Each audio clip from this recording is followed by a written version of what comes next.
Son las 7 de la mañana, 11 minutos, 7 de la mañana, 11 minutos. Saludamos a esta hora al doctor Andrés Otero. Él es experto en temas de fraude, experto en temas tributarios, en investigaciones especiales financieras, en lo que algunos también llaman la forénsica financiera, Senior Manager de la empresa Guidepost Solutions, un experto en todos estos temas. Don Andrés Otero, gracias por acompañarnos. Buenos días. Hola Luis Carlos, la mesa de trabajo y a toda la querida audiencia de la FM. Bueno, y columnista también de La República. Don Andrés, para que nos explique a los colombianos, ¿es ilegal aparecer en esta lista de los Pandora Papers? ¿Qué tan grave es aparecer? ¿Es importante o no es importante? Luis Carlos, partamos que hay que desmitificar estos titulares y lo primero es no es ilegal tener sociedades en el exterior, llámense paraísos fiscales o en cualquier otra jurisdicción. Lo ilegal sería no reportarlos en el país donde uno es residente fiscal. Y la gente parte muchas veces de, no lo reportó ante la DIAN. Hay que entender que hay gente, digamos, el caso de Shakira, ella es residente fiscal en otro país. Entonces, eso es lo que hay que entrar a determinar.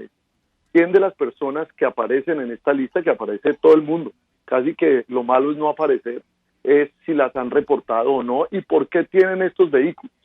Yo creería que esto es una práctica que data de tiempo atrás, digamos, uno entra a entender el concepto del trust y esto viene desde la época de la colonia británica, pero independiente de eso, es por qué mucha de esta gente tenía estas sociedades en el exterior, las ha declarado o no las ha declarado. Mucha de la gente que sale en ese listado de personalidades colombianas, el director de la DIAN, etcétera, ya han mencionado que algunos la reportaron, otros dicen yo la abrí con mi contador hace 20 años, pero nunca utilicé ese vehículo financiero, etcétera. Entonces eso es lo que hay que entrar, pero el daño reputacional está hecho.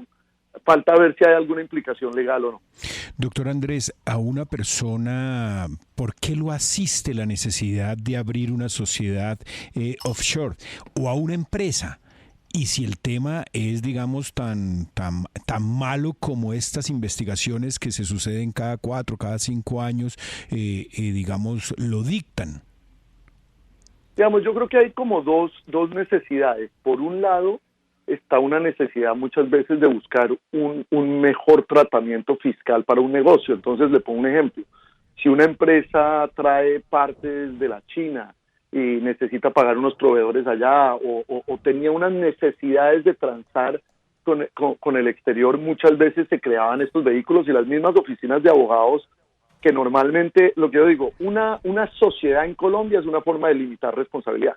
Cuando usted crea una SAS o crea una limitada, usted está limitando su responsabilidad. Este es el mismo concepto que aplica internacionalmente.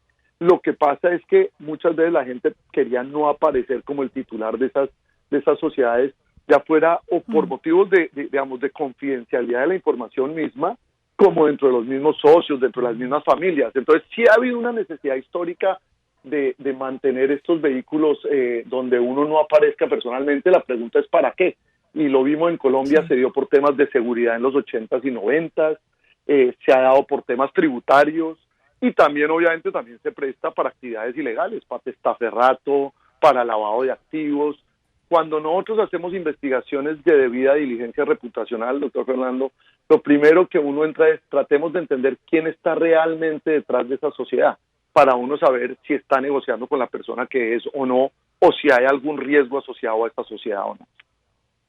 Sí, decíamos muy temprano, Andrés, con los buenos días, que lo que, digamos, más llama la atención de todas esas offshore son las que tienen que ver con expresidentes y con funcionarios, porque uno pensaría que estas son las personas que deberían ser mucho más transparentes con el manejo de sus recursos, sobre todo porque ellos manejaron recursos públicos. Entonces, que quizás estas personalidades, presidentes, expresidentes, no deberían abrir este tema de sociedades simplemente por un tema de transparencia con los países, con los electores. Toda la razón, Darcy, y yo creo que eso es lo grave de una denuncia o digamos de una filtración de esta naturaleza, es que rompe la confianza en el funcionario público. Pongo el ejemplo, en el caso de expresidentes usted lo menciona, y yo creo que los expresidentes, por más de que tienen unas vidas privadas antes de ser presidentes o después, ahí está Sebastián Piñera, digamos, que era una persona muy rica, dueño del AN, antes de ser presidente, y que seguramente cuando entró a su presidencia buscó la manera de poner unas acciones y unos activos en estas sociedades. Pero estoy de acuerdo con usted que a un presidente sí se le debe exigir un alto nivel de transparencia en el manejo de sus finanzas. Más grave aún, digamos, lo del director de la DIAN, que aunque él ha salido a desmentir un poco esta información y decir que es de menor rango, pues sí se puede prestar para ese populismo que vemos en Colombia, que la gente diga, si las autoridades, si los líderes de un país están evadiendo impuestos, están manejando estas sociedades en el exterior, ¿yo por qué voy a pagar mis impuestos? Entonces sí creo que el daño que genera esto de parte de funcionarios públicos es que rompe un poco la confianza entre el ciudadano y el funcionario. Señor Otero, es que la defensa del propio director de la DIAN ha sido señalar que hay personas inescrupulosas que están queriendo afectarlo porque él justamente ha perseguido con la DIAN sus propiedades que no han sido declaradas en Colombia y que esa sería la razón de su participación en esta lista. ¿Usted tiene información sobre eso? Sí, seguramente, y lo he dicho acá, cuando los periodistas reciben la filtración de esta información, pues su labor es tratar de corroborar la información con los afectados. Y sé de mucha gente que o no la llamaron, o la persona, un poco lo que decía es, usted quiere que yo le responda, muéstreme qué información usted tiene que me vincula a mí con una sociedad u otra, y sin embargo salieron en estos listados. Entonces yo, digamos, no quiero quitarle la importancia y la seriedad a la investigación. Como he dicho, esto es producto de una filtración ilegal de parte de unas oficinas de abogados, que ya desde el punto de vista legal se verá si sirve a manera de prueba o no la información que recae ahí sobre estas personas.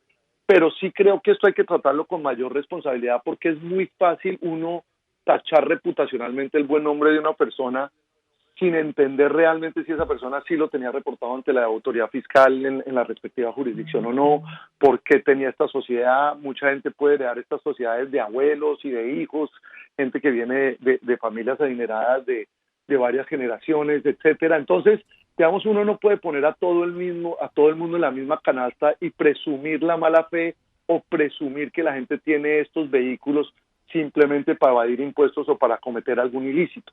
Entonces, por ahí es donde siento que es un poco, digamos, irresponsable el ataque a algunos funcionarios, y creo que hay que darles su hora de defenderse, sea en los medios o sea en los estrados judiciales o ante las autoridades fiscales. Son las 7 de la mañana, 19 minutos. Doctor Otero, como siempre, aprender de usted es muy, muy, muy preciso.